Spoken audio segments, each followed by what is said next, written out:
말씀의 제목은 하늘의 성전입니다. 구약시대에 나오는 성전이 아니고요, 하늘의 성전이라는 제목으로 말씀의 은혜를 받기를 원합니다. 첫 번째는 구약 성경에 나오는 이 성막과 성전에 대해서 잠시 살펴보기를 원합니다. 5절 말씀에 보면 거기에 우리가 이 구약 성경에서 자주 볼 수 있는 용어가 나오고 있는데요, 본문 5절입니다. 다 같이 읽겠습니다. 또 2일 후에 내가 보니 하늘의 증거 장막에 성전이 열리며. 아멘. 거기 보면 증거 장막이다. 구약 성경에 볼 수 있는 그런 단어겠습니다. 왜냐하면 장막이라는 것은 바로 이 텐트, 성막을 가리킵니다. 성막은 건물이 아니고요, 설치하고 또 다시 해체해서 옮기고 다시 설치하고 할 수 있는 텐트가 되겠습니다. 조립할 수 있는 그런 구조로 되어 있지요. 하나님의 예배 처소이고요, 증거 장막이라고 그랬어요. 증거 장막, 증거 성막. 그리고 그 뒤에 성전이 열린다. 사도 요한이 그렇게 말씀을 했는데, 구약 성경에는 이렇게 증거 장막 또 증거 성막 그렇게 나오는데, 민수기 1장 50절에 보면 앞부분에 그들에게 그렇게 되어 있는데, 거기 그들은 레위 사람들을 가리키고요, 증거에 뭐라고 했습니까? 요한계시록에 번역된 것처럼 장막이라고 그렇게 민수기 저자인 모세가 기록을 하고 있습니다. 민수기 기록자이죠. 증거의 장막이다. 앞쪽에 테스티모니, 증거라는 그 단어가 수식되어 있고요, 그 다음에 민수기 1장 53절에 보면 거기에 구체적으로 레위 사람들은 증거의 성막이다 그렇게 나와 있습니다. 증거라는 그 수식어가 앞에 달려 있고요, 여기서는 성막, 그래서 장막을 성막이라고 부르기도 하고 또 장막이라고도 부르기도 합니다. 그러나 더 일반적으로 성막이라고 그러죠. 거룩한 텐트다 그렇게 보면 되겠습니다. 그러면 여러분, 이 증거라는 말씀을 왜 붙였을까요? 요한계시록에도 증거가 붙어 있고 민수기 1장 두 구절에도 증거가 붙어 있는데, 그 말씀은 하나님께서 이 성막을 통하여, 우리 인생들이 봐도 초라한 그런 성막이잖아요. 물론 안쪽에 들어가면 뭐 검으로 입히고 그렇게 했습니다만은, 바깥쪽에서 보면은 시커먼 그런 물개 가죽으로 덮어 씌운 성막이 되겠습니다. 그렇게 이 광야에서 펄럭이며 또 이 시커먼 물개 가죽으로 덮은 성막, 그 성막 속에 이 우주를 창조하시고 우리를 구속하신 하나님께서 임재해 계신다. 그래서 거룩한 텐트다 그렇게 부르고 있는데, 증거라는 그 단어를 붙인 것은 이 성막 자체가 하나님께서 살아계시고 in the presence of God, 하나님께서 임재해 계심을 나타낸다는 거예요. 증거한다. 많은 기적과 이적들이 나타나잖아요. 특히 이 모세가 증거 장막 앞에 설 때에 구름이 온 이 성막을 덮고 하나님의 영광의 기운이 뻗치는 것을 여러분 성경에 우리가 볼 수 있잖아요. 그래서 하나님의 영광의 임재를 증거한다, 나타낸다 해서 증거의 장막 그렇게 하고요.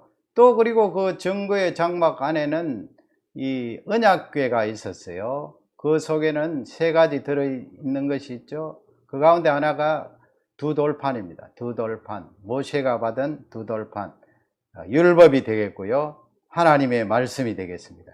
그래서 이 증거라는 단어를 쓴 것은 바로 하나님의 말씀과 연관되어 있고, 지금 구약시대에 있다가 없어진 그 성막이 요한계시록에 왜 다시 등장을 합니까?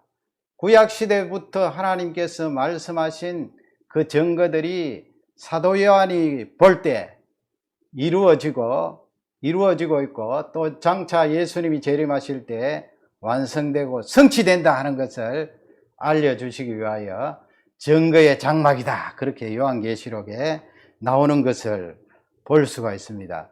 그러면은 성전이 또 등장을 하잖아요. 성전. 구약시대에 있었던 그 성전이 예수님 재림할 때도 여전히 있는가?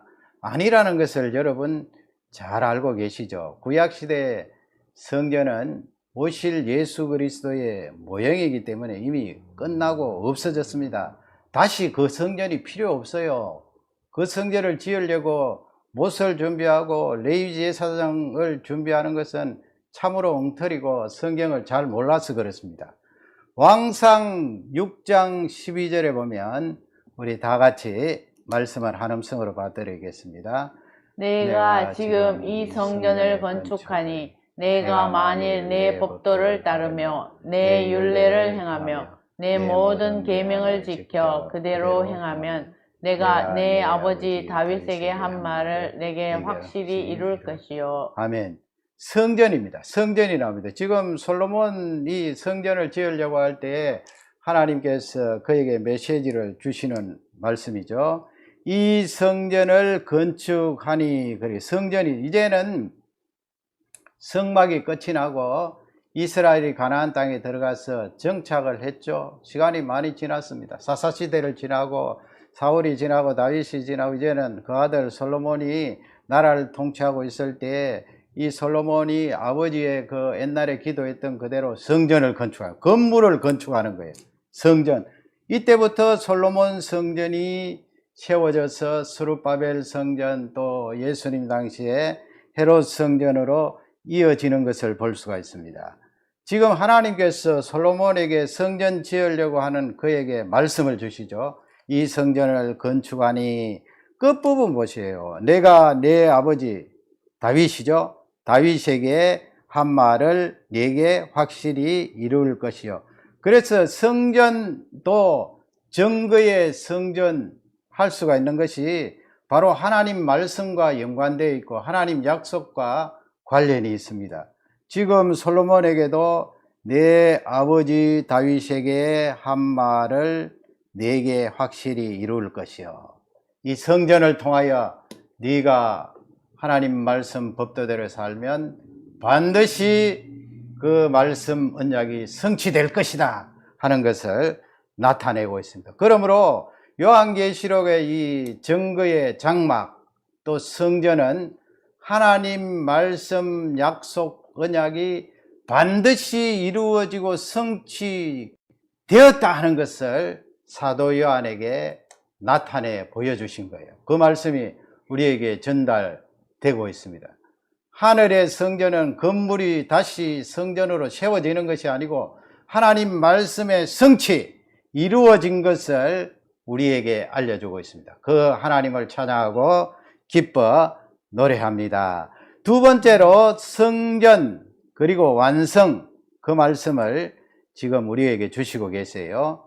성전을 통하여 성전의 그 섭리가 완성되어졌다 하는 것을 우리에게 알려주고 있습니다. 6절을 다 같이 읽겠습니다. 일곱 재앙을 가진 일곱 천사가 성전으로부터 나와 맑고 빛난 세마포 옷을 입고 가슴에 금띠를 띠고, 그 하반절에 나온 천사에 대한 묘사는 뭐 그렇게 우리가 중요하게 지금 이 시간 다루지 않아도 됩니다. 빛난 세마포는 하나님께서 입혀주시는 의의 옷으로 우리 성도들에게도 입혀주시죠. 예수 그리스도로 말미암아 우리가 세마포로 단장하지 않습니까? 그 다음에 가슴에 금띠는 왕의 그런 권위 상징, 하나님께로부터 받은 그 권세를 이 천사가 나타내고 있습니다. 앞쪽으로 가시면 일곱 재앙을 가진 일곱 천사가 그랬습니다. 그래서 일곱 대접의 시작이죠. 일곱 천사가 일곱 대접을 가지고 재앙이라고 그랬고요. 이 대접을 쏟으면 이제 심판이 이루어지게 되죠. 하나하나 이루어지게 되는데 16장부터 우리가 살펴보겠고요. 거기도 보면은 성전으로부터 나와서 그랬습니다. 왜 이 천사들이 성전으로부터 나왔는가? 그것은 성전은 하나님의 임재의 상징이잖아요. 성막도 그렇고요. 하나님께로부터 나온 그 권위를 가진 이 천사가 하나님 계신 그 곳으로부터 나왔다, 그렇게 보면 되겠습니다. 이 성전으로부터 나와서 이제 재앙을 시작하게 되는데요. 그래서 여러분, 이 성전이 여기서 등장하는 것은 조금 더 이제 구체적으로 들어가면, 여기 나오는 성전은 이 심판의, 성전을 통하여 심판과 구원의 완성을 지금 나타내 주고 있습니다. 요한계시록 11장 19절에 보면은요, 거기에 앞쪽에 우리가 한번 보았습니다. 19절도 다 같이 우리 읽겠습니다. 이에 하늘에 있는 하나님의 성전이 열리니 성전 안에 하나님의 언약궤가 보이며 또 번개와 음성들과 우레와 지진과 큰 우박이 있더라. 이렇게 구약 성경에도 보면은 하반절에 번개, 또 음성, 우레, 지진, 큰 우박하면 하나님께서 나타나실 때 이렇게 현상이 일어나는 거죠. 큰 음성, 우레 소리가 있고 지진이 있고 우박이 있고 그 크신 분이 임재하시고 나타나는데 이런 현상이 나타나겠죠. 우리가 느낄 수 있고 볼 수 있도록 그렇게 번개, 하나님의 본체는 우리가 뵐 수가 없지만은 하나님이 임재하시면 이런 큰 현상들이 일어납니다. 그래서 지금 요한 사도가 그것을 표현하고 있는 거예요. 그 하나님의 성전은 하나님이 계신 곳인데 거기에 하나님의 임재와 나타나심을 지금 그렇게 표현하고 있고요.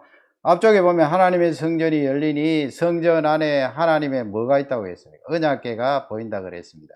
이 하나님의 언약궤가 보인다 이 말씀은 앞쪽에 정거의 장막, 정거의 성막, 그 내용과 연관이 있죠.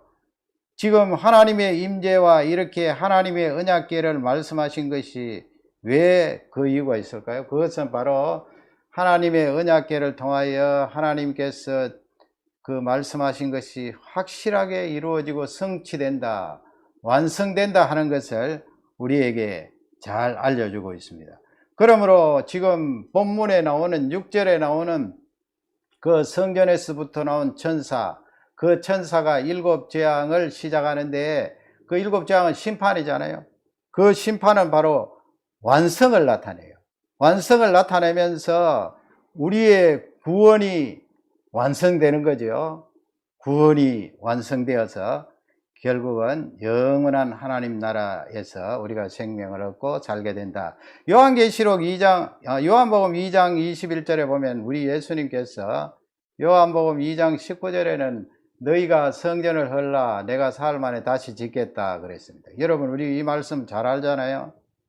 그래서 유대인들이 46년 동안 지은 이 성전을 네가 어떻게 한단 말이냐, 우리가 어떻게 한단 말이냐 하니까 예수님께서 그때 성전을 무엇으로 비유해서 말씀하셨습니까? 21절 다 같이 읽습니다. 그러나 예수는 성전된 자기 육체를 가리켜 말씀하신 것이라. 그래서 성전은 바로 자기 예수 그리스도의 그 육신을 가리켜서 말씀을 했습니다. 사흘 만에 일으키리라, 3일 만에 다시 부활하시겠다는 그 말씀이에요. 지금 요한계시록 본문 6절 말씀에서 그 하나님 성전으로부터 나온 그 천사가 심판을 이제 시작하게 되는데 그 심판이 어떻게 완성이라고 해석할 수가 있습니까? 바로 이 예수 그리스도께서 바로 성전이라는 것을 우리가 읽으면서 본문 6절은 완성으로 해석할 수가 있는 것입니다. 그 완성 속에는 심판이 있고 또 우리를 향하여서는 구원이 있다, 그런 말씀인데요. 히브리서 10장 19절에 보면 그렇게 되어 있어요. 다 같이 읽겠습니다. 그러므로 형제들아 우리가 예수의 피를 힘입어 성소에 들어갈 담력을 얻었나니. 여기 성소는 바로 회막, 성막, 장막을 가리킵니다. 그리고 성전을 가리킵니다. 우리가 어떻게 그 하나님이 임재해 계시는 성전에, 성막에 들어갈 수가 있습니까? 구약 시대는 들어가면 단번에 죽게 되어 있습니다. 살아날 자가 없어요. 오직 지정된 제사장만이 들어갈 수가 있는데 지금 히브리서 기록자는 우리를 향하여 형제들아 예수 그리스도의 피를 힘입어 그 장막에 우리가 들어갈 수 있지 않느냐, 담력을 가지고 들어갈 수가 있지 않느냐, 하나님을 배울 수 있지 않느냐, 그런 말씀인데요. 그 다음 구절에 보면 10장 20절 다 같이 읽겠습니다. 그 길은 우리를 위하여 휘장 가운데로 열어놓으신 새로운 살 길이요 휘장 가운데 그의 육체니라. 휘장은 곧 그의 육체니라. 그 성전 또 성막 그 가운데는 휘장이 있죠.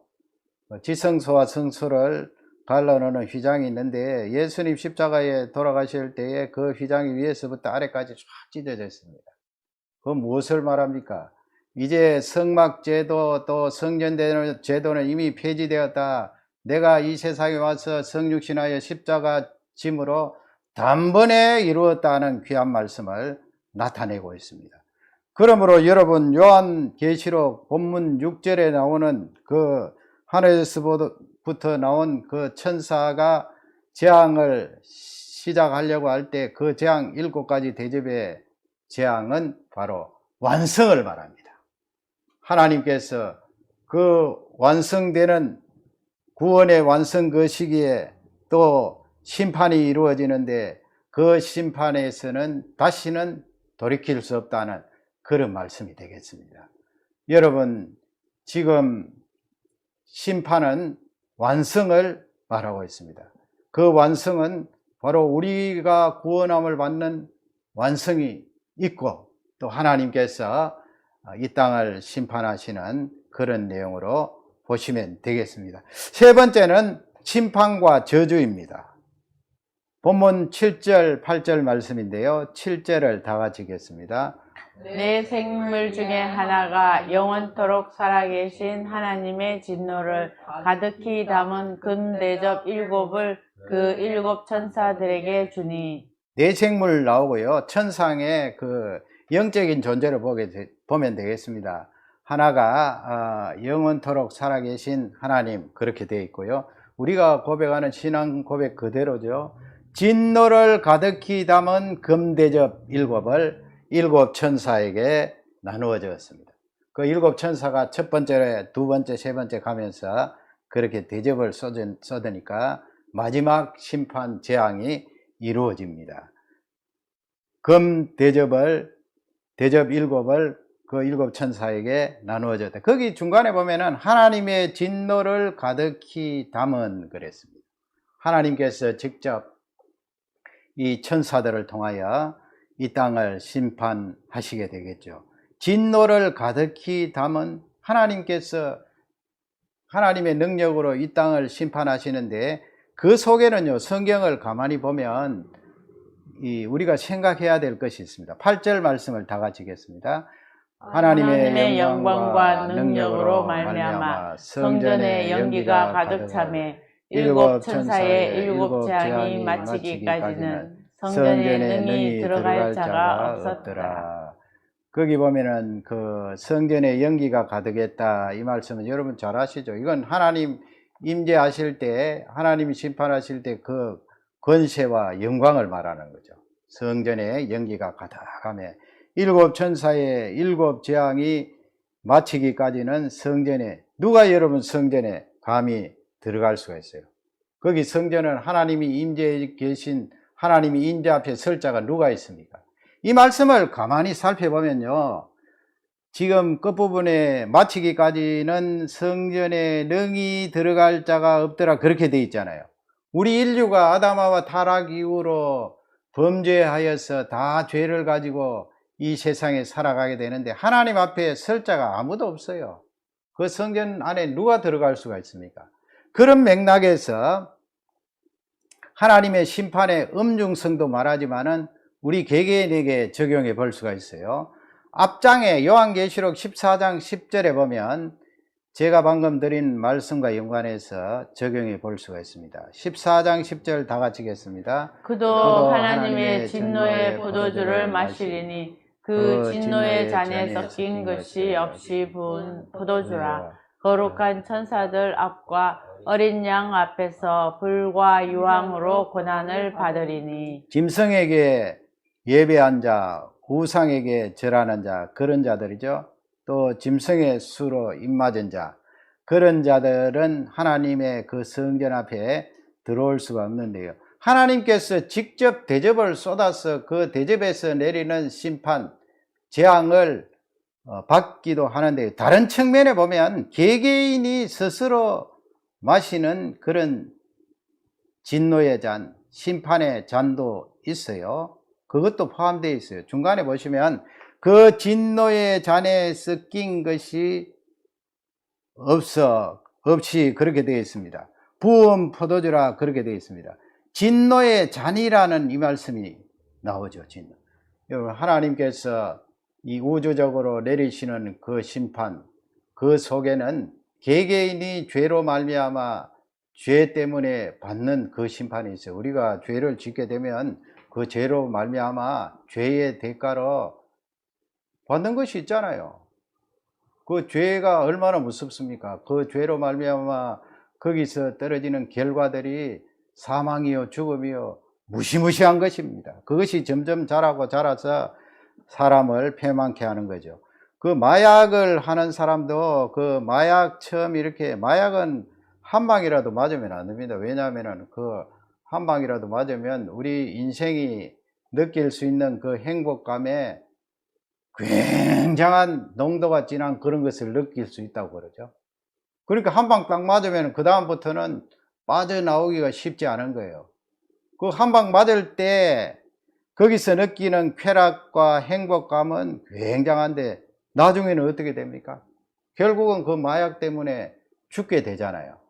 우리 이 사람의 정신과 육신이 더 이상 지탱하지 못하고 사망과 그 멸망으로 나아가게 되는데, 그것도 이 자기 자신이 마셨던 마약이라는 잔을 마시는 바람에 그 마약이라는 무시무시한 저주가 그 사람에게 심판으로 내리 쏟아붓는 거지요. 그러니까 죽음을 초래하게 되고 인생을 더 이상 살 수 없게 되고, 그 인생이 얼마나 비참한 삶을 살 수밖에 없는 것을 볼 수가 있습니다. 그래서 여기서 우리가 유의해서 봐야 될 것은 진노의 잔입니다. 진노의 잔. 진노의 잔.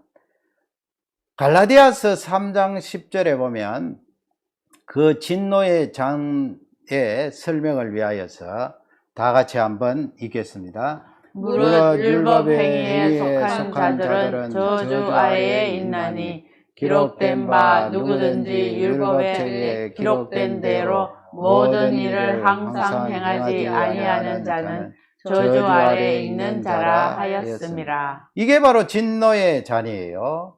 무릇 율법의 행위에 속한 자들은 어디에 있다고요? Under curse, 저주 아래에 있나니. 저주 아래. 그 저주가 진노의 잔이에요. 진노의 잔이 내 죄로 말미암아 나에게 쏟아부어져서 결국은 멸망을 당하게 된다 그랬는데, 지금 사도 바울이 율법을 말하면서 하반절에 보세요. 모든 일을 항상 행하지 아니하는 자는, 그렇게 되어 있잖아요. 거기 모든이 나오고요, 항상이 나와요. 여러분, 율법에 기록된 그것을 다 지킬 수가 있습니까? 600가지가 넘는, 유대인들이 분류해 놓은 600가지가 넘는 그 율법을 우리 인생들이 다 지킬 수가 있어요. 하나님 앞에. 그걸 다 지켜야 하나님께서 의롭다고 해 주시는데, 우리 인생은 다 지킬 수 있는 존재가 아무도 없어요. 왜냐하면 거기 되어 있잖아요. 모든 일에 여러분, 마음의 생각, 눈으로 보는 것, 행하는 것, 말하는 것, 모든 일을, 그 다음에 항상 그랬어요. 1년 365일 계속해서 잠시라도 쉬지 않고 행하지 아니하는 자는, 그 율법을 다 충족시키지 아니하는 자는, 그러니까 한 가지라도 범하게 되면 어떻게 된다고요? 저주 아래에 있는 자라 하였습니다. 그래서 우리 인생은 저주 아래에 있는 자들이에요. 이 하나님의 진노의 잔, 그것을 돌이켜 생각하면은 내가 스스로 그 죄로 말미암아 그 잔이, 진노의 잔이 나에게 쏟아 부어지는 것입니다. 마약하는 사람만 그런 것이 아니고요, 우리 인생 자체가 죄로 말미암아 그 진노의 잔을 머리에 이고 살아가는데, 그 진노의 잔이 쏟아 부어지면은 멸망과 심판을 자초하게 되었어요. 영원한 지옥으로 떨어지게 된다. 그것이 바로 저주 아래 있는 자라. 그렇게 사도 바울이 성경 말씀을 인용해서 지금 성령의 감동으로 기록을 하고 있는 것입니다. 사도행전 10장 39절에 보면요, 사도들이 그렇게 말합니다. 지금 베드로가 말하죠. 우리 다 같이 읽겠습니다. 우리는 유대인의 땅과 예루살렘에서 그가 행하신 모든 일의 증인이라. 그를 그들이 나무에 달아 죽였으나. 지금 보세요. 그가 나오죠. 중간에 보면 예루살렘에서 그가 행하신 모든 일에 우리가 증인이다. 그가는 누구예요? 예수님입니다. 예수께서 행하신 모든 일에 우리가 눈으로 보고 체험하고 직접 느꼈다. 우리가 증인이다. 거기 그를 누구십니까?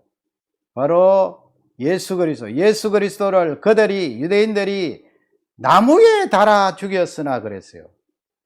십자가를 말하죠. 십자가에 달아 죽였으나 이렇게 하지 않고 사도들이 나무에 달아 죽였으나 그렇게 말해요. 여기서 사도들이 나무에 달다 그렇게 예수님 죽음을 표현한 것은 저주와 연관해서 지금 우리가 해석해 볼 수가 있는 것입니다. 저주요. 우리 인생이 저주를 면치 못할 그런 존재이잖아요. 신명기 21장 23절에 보면 거기에 사도행전 말씀을 해석할 수 있는 내용이 나옵니다. 다 같이 읽겠습니다.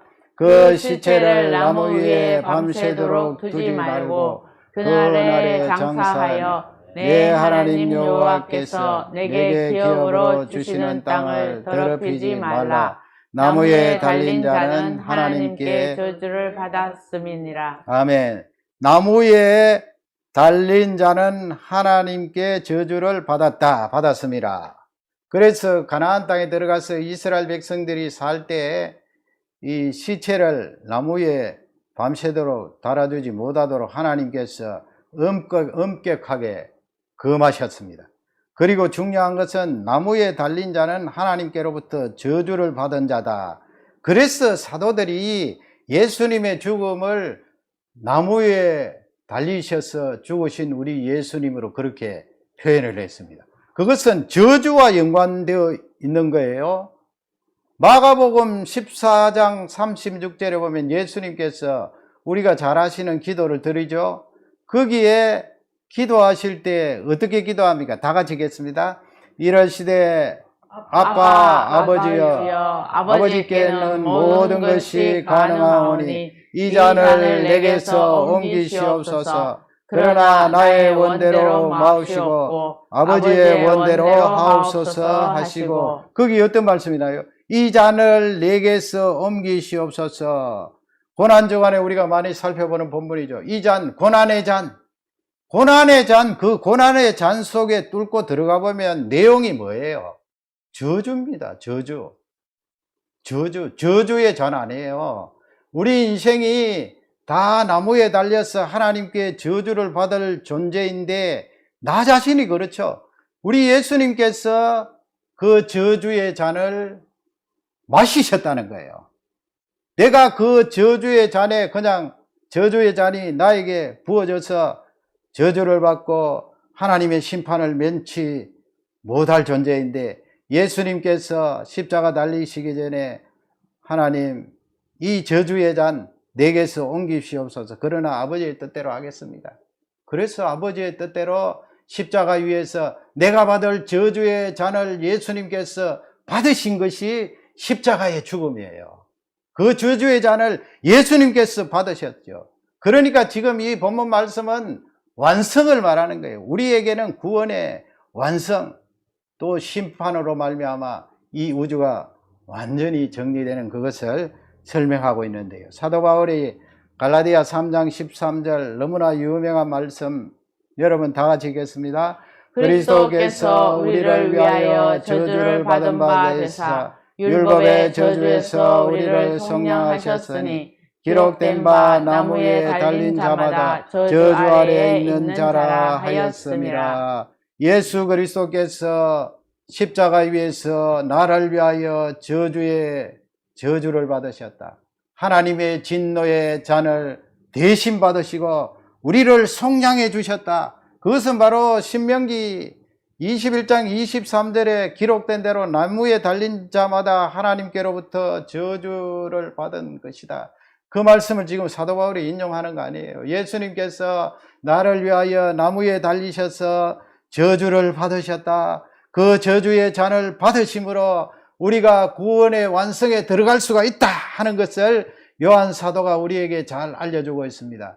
그러므로 여러분, 우리에게 주어진 이 구원은 예수 그리스도께서 재림하실 그날에 완성이 되어지고 하나님께서 구약 성경부터 말씀하셨던 그 말씀들이 완전히 성취되는 그 장을 말하고, 반면에 일곱 천사에게 계속해서 부어지는 그 재앙 심판은 심판의 완성이 되어 또 하나님께서 복음 울타리 바깥에 있는 그런 존재들에게 심판하시는 내용을 말씀하고 있습니다. 오늘도 나를 위하여 저주받으신 그 예수 그리스도를 위하여 신앙 고백하면서 우리의 삶을 그분 앞에 드리는 능력의 삶이 되기를 주님의 이름으로 축원합니다. 아멘.